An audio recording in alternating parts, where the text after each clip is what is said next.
নমস্কার সবাইকে, আশা করি সবাই ভালো আছেন। চলে আসলাম নতুন আর একটি ভিডিও নিয়ে, খাসির তেহারি। হাতে খুব অল্প সময় ছিল, আজ প্রেসারে তৈরি করে ফেলবো। আমি মশলাটা ব্লেন্ডার করে নিয়েছি, পেঁয়াজ রসুন আদা, এখানে পরিমাণ মতো মরিচ গুঁড়া আর বিরিয়ানির মশলা দিয়ে দিলাম। প্রেসারে তেল দিয়ে দিলাম, এলাচ দারচিনি শুকনা মরিচ তেজপাতা সম্বার দিয়ে মশলা দিয়ে মাংসটা দিয়ে খুব ভালো করে কষিয়ে নেব। হাতে একটু সময় কম ছিল, তাই আজ প্রেসারে বসিয়ে ফেললাম। বাটিটা ধুয়ে জল দিয়েছিলাম।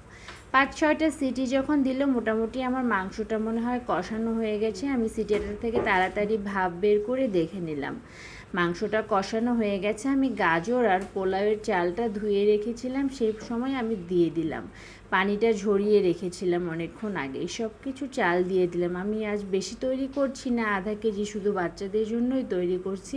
আর বিরিয়ানিতে গাজরটা খেতে কেমন লাগে জানি না, আমার কাছে খুব ভালো লাগে। আর গাজরটা এমনিও খাওয়া খুব ভালো, তাই আমি বিরিয়ানির মধ্যে দিয়ে দিলাম, দেখতেও সুন্দর লাগে।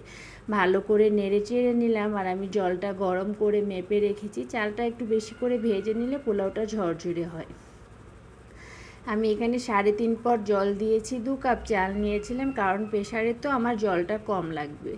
যারা পোলাও বানাতে পারো না, তারা এইভাবে প্রেসারে একবারে একটা সিটি দিয়েই নামিয়ে নেবে, খুব সুন্দর হয়ে যাবে অল্প সময়ে।